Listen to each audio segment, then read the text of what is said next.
Ilan pang bansa sa Asia ang makakasama sa mga pulong sa Association of Southeast Asian Nations o ASEAN Summit sa Lao People's Democratic Republic ngayong araw. Habang nasa ASEAN Summit, pinatututukan din ni Pangulong Bongbong Marcos ang paglikas sa mga Pinoy sa Lebanon sa gitna ng nagpapatuloy na giyera ng Hezbollah at Israel.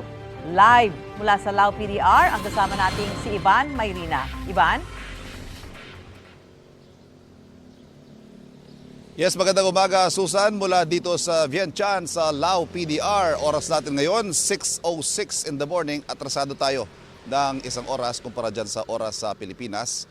At ang balita nga, Susan, nasa pawan yung mga pangyayari sa unang araw ng ASEAN Summit kahapon nang bigla magpatawag ang Pangulo ng isang pulong sa mga ahensya ng gobyerno. Ito'y para sabihan sila na maghanda sakaling kailanganin na magkaroon ng mandatory o sapilitang pagpapalikas ng mga kababayan nating naiipit sa gulo sa Middle East. Ayan, ang utos ng Pangulo, ibigay o ibuhos ang lahat ng resources ng gobyerno para garang ilikas ang mga kababayan nating naiipit sa kaguluhan sa Middle East. Ginawa yan, Susan, ng Pangulo pagkatapos lamang ng pulong niya. Pagkatapos lamang ng opening ceremony kahapon ng ASEAN Summit. Ngayong umaga nga ay nakatakdang bumalik dyan sa Pilipinas si Migrant Worker Secretary Hans Kakdak para tutukan ang utos ng Pangulo na repatriation. Ayon sa pamahalaan, wala pa naman tayo sa mandatory o yung sapilitang repatriation, pero nasa mga opisyal ng embahada natin sa Lebanon ang pasya kung itataas ang Alert Level 4 kapag tuluyang lumala ang gulo. Samantala, dalawang bagay may tuturing nating highlight matapos ang unang araw ng ASEAN. Una riyan, ang paggiit ng Pangulo sa kahalagahan ng pagsunod sa international law at sa UNCLOS sa usapin ng sigalot sa South China Sea, kung saan hindi lang ang Pilipinas ang apektado kundi maging ang iba pang ASEAN members. Sa isang maigzing panayam kahapon, sinabi ng Pangulo na sa pagpapatuloy ng mga pulong ngayong araw, mas maidedetalye niya ang posisyon ng Pilipinas sa usapin. Magaganap ngayong araw ang mga pulong ng ASEAN sa mga tinatawag na dialogue partners. Kabilang dyan ang China, India, Canada at South Korea. Ayon sa nakausap nating source, Susan, kaabang-abang ang East Asia Summit. Dahil dyan, ang mga talumpati ng mga leader doon, kabilang si Pangulong Marcos, ay magiging mas matapang kaugnay sa issue.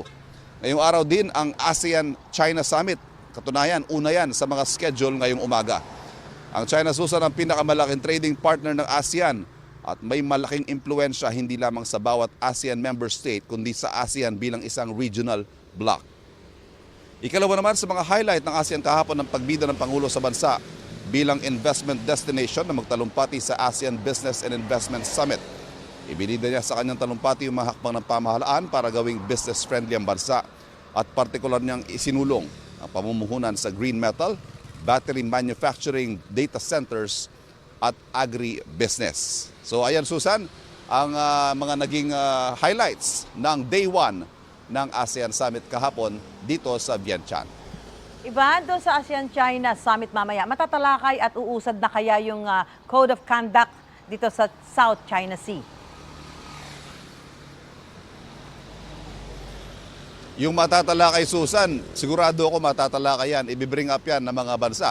At the very least, ang Pilipinas sigurado i-raise ang issue na yan. Pero kung uusad, yan ang malaking tanong kasi nagbasa ako kanina 1992 pala sinimulang itulak ang isang Code of Conduct dyan sa South China Sea sa pagitan ng ASEAN at ng China. Pero ano na ngayon, 2024, hanggang ngayon, bumabara, Susan dahil may mga magkakasalungat na interes sa pagsusulong ng Code of Conduct na yan. At ang malaking tanong pa dyan, kung sakaling nga magkaroon ng kasunduan, susundin ba?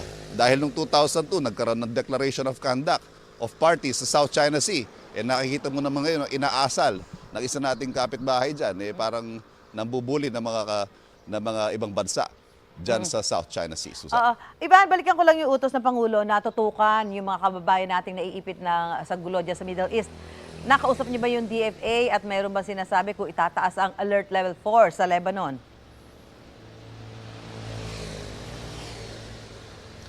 Ang pagtataas ng Alert Level 4, Susan, ay depende raw sa ating mga tao on the ground. Ibig sabihin yan, yung ating ambassador. Siya ang pangunahing magbibigay ng rekomendasyon dahil dalawa ang pangunahing tinitingnan, Susan, para magtaas ng Alert Level 4. Ito yung malawakang internal conflict at yung full-blown external attack na tinatawag sa isang bansa.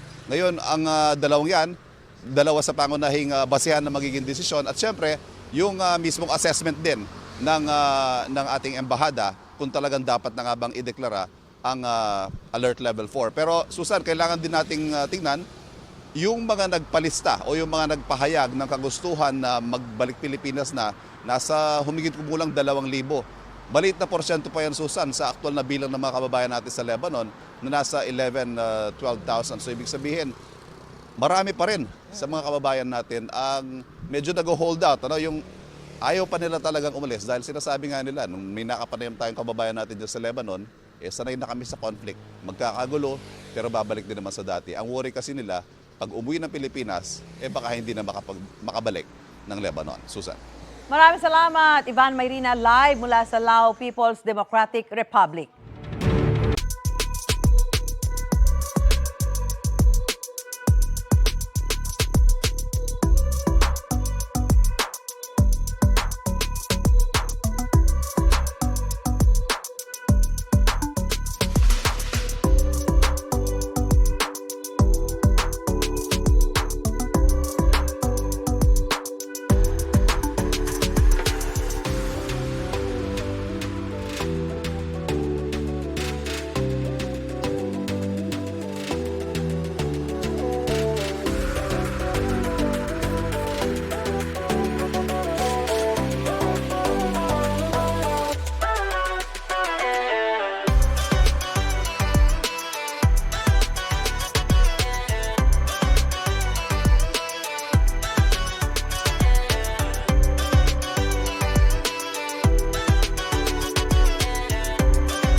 Mga kapuso, para una ka sa mga balita, mag-subscribe sa GMA Integrated News sa YouTube. Sa mga kapuso abroad, subaybayan niyo po kami sa GMA Pinoy TV at sa www.gmanews.tv.